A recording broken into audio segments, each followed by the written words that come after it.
To align multiple genomes in LaserGene, launch SeqMan Engine.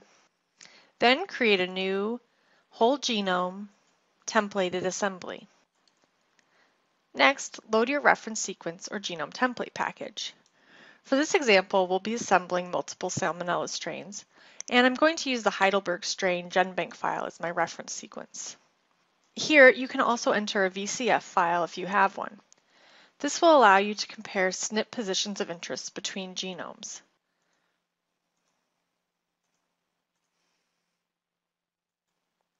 Next, select your read technology and load your sequence data. Here, I'm loading FASTQ files for 8 different Salmonella strains. I'm going to check multi-sample data, and for most cases, we recommend running multiple samples as separate assemblies.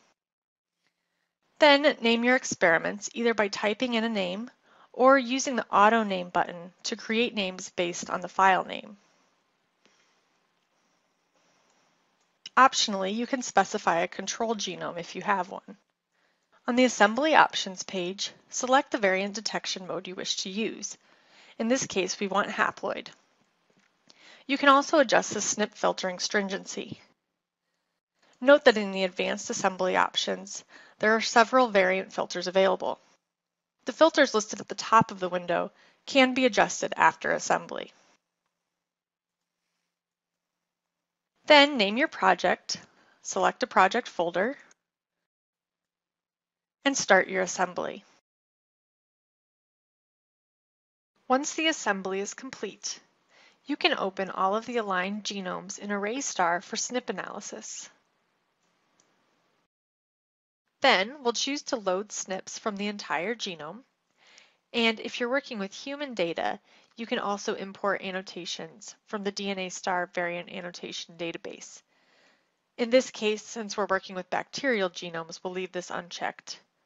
Then click Next, and then Finish to import the SNP data. Now you can see all of the assemblies listed in the experiment view.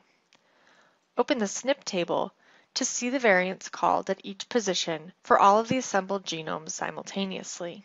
By default, this list is filtered to show only SNPs from the VCF file that also meet the SNP criteria specified during assembly setup. Note that each SNP row shows the user ID from the VCF file, and at each position, you can see which strains match the reference genome and which strains have synonymous or non-synonymous SNPs.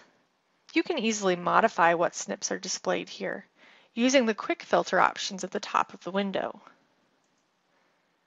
Or select Filter, Filter All to do more advanced filtering on the gene or SNP level. For example, let's look for SNPs in one of the experiments that are non-synonymous and have a p-naught ref of at least 90 and a depth of at least 10. You can see this locates just over 6,000 SNPs. We can save this SNP set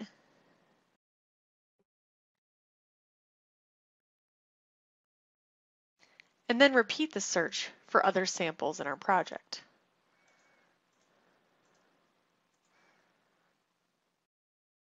After identifying SNP sets of interest, you can use Venn diagrams to visually compare the sets. So for example, here we can see that 2 of the strains contain many differences from the reference genome, while a third strain has relatively few variants. We can use this information to look at interesting subsets. For example, the SNPs that are missing from the 2 more divergent strains. For specific SNPs of interest, you can send to SeqMan Pro to view the read alignment at that location.